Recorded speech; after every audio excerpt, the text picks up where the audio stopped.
A dependência emocional. Hoje falaremos sobre a dependência emocional, excesso de algo que é sempre indicativo de uma falta significativa. A dependência emocional se caracteriza por um apego doentio por algo ou alguém, não é diferente. Aqui o indivíduo se anula completamente para agradar e suprir as necessidades de outras pessoas. Aqui o indivíduo não sabe dizer não por medo de desagradar ou ser abandonado. Aqui o indivíduo repete vivências antigas em determinados tipos de relações que lhe causam angústia, sejam objetos, substâncias, ideias ou pessoas. Aqui o indivíduo não sabe que todas essas vivências estão querendo dizer algo sobre seu passado, já que ele trouxe as mesmas sensações de desamparo e necessidade gritante de se sentir seguro a um vínculo. Falaremos um pouco sobre por que se desenvolve todo esse sofrimento, por que as repetições nocivas acontecem, por que da pessoa sentir tanta necessidade de se agarrar a uma situação, objeto ou pessoa, já com um medo intenso de não poder viver sem aquilo, do perigo de não buscar novas formas de lidar com tudo isso.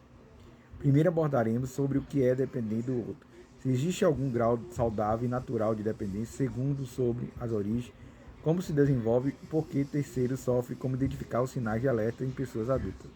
4 formas de tratamentos eficazes para melhor com a dependência emocional.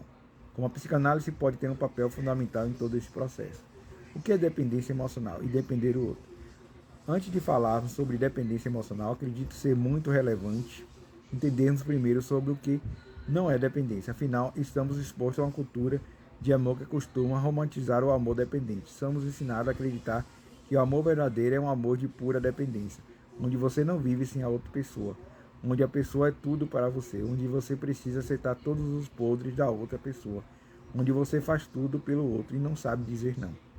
Mas isso não passa de uma idealização fantasiosa, projetada do fato que é amor.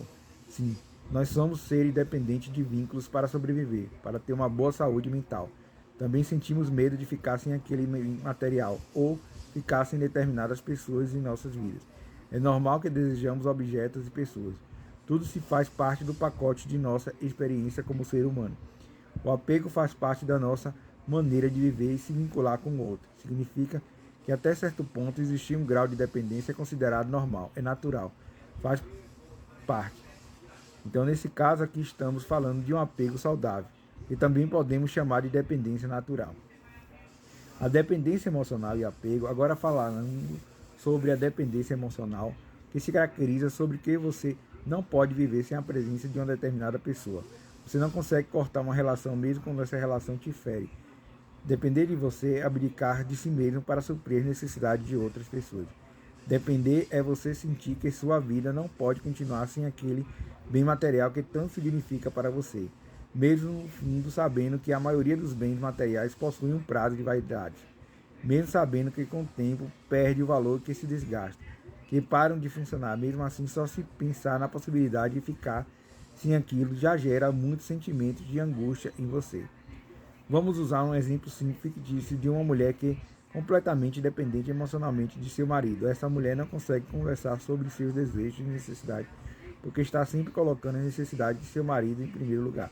Por conta disso, está sempre negligenciando e reprimindo suas necessidades e desejos. E não conversa com ele sobre certos comportamentos que não agrada por medo de incomodá-lo.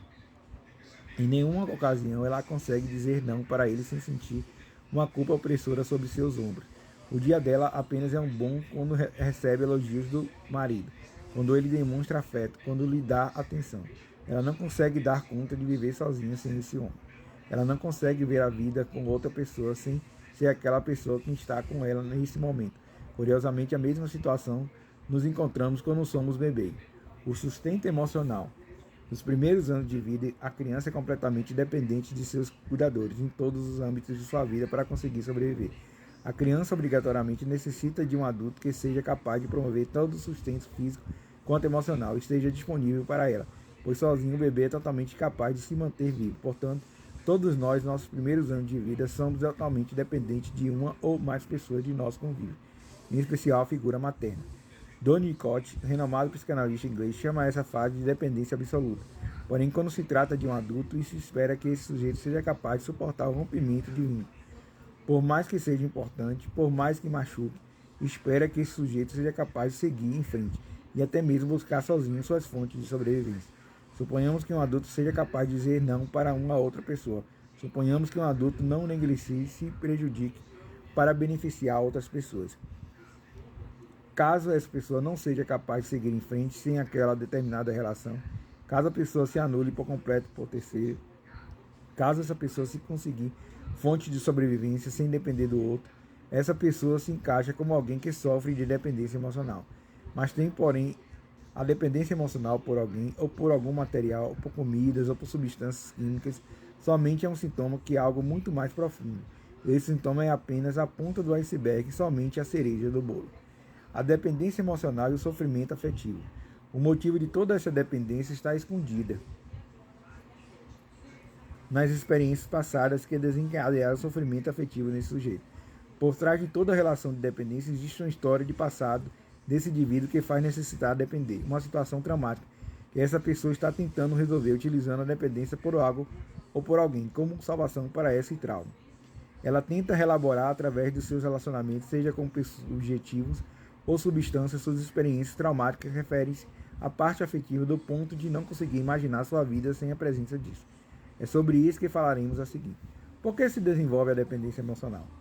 Para falar sobre isso, vamos precisar acessar camadas mais profundas. Por isso, vamos lá nos nossos primeiros momentos de vida. Quando somos bebê, tudo é grande novidade para nós, pois não temos noção do mundo ao nosso redor.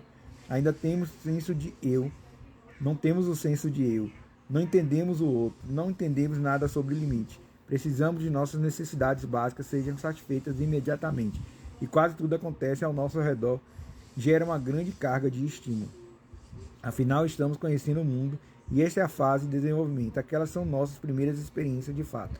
Por mais que não lembramos dela na fase adulta, tudo isso não existe dentro de nós. Significa algo marcante em nossas vidas que rege nossos comportamentos atualmente.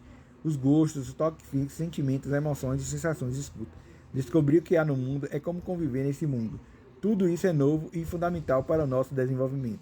É através da relação que criamos com esses elementos que vamos nos desenvolvendo como seres humanos.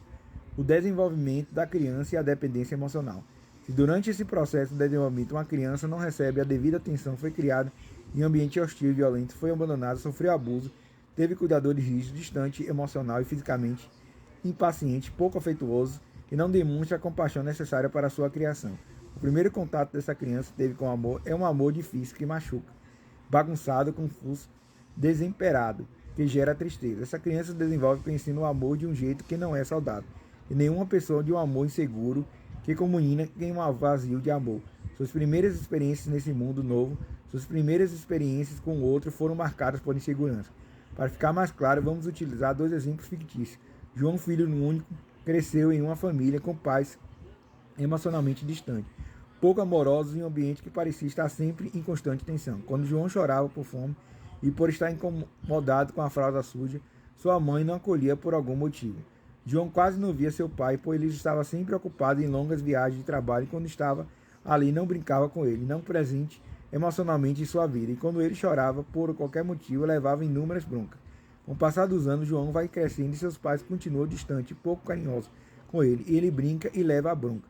Ele chora, é ignorado. Ele busca afeto e não recebe devidamente segurança e amor.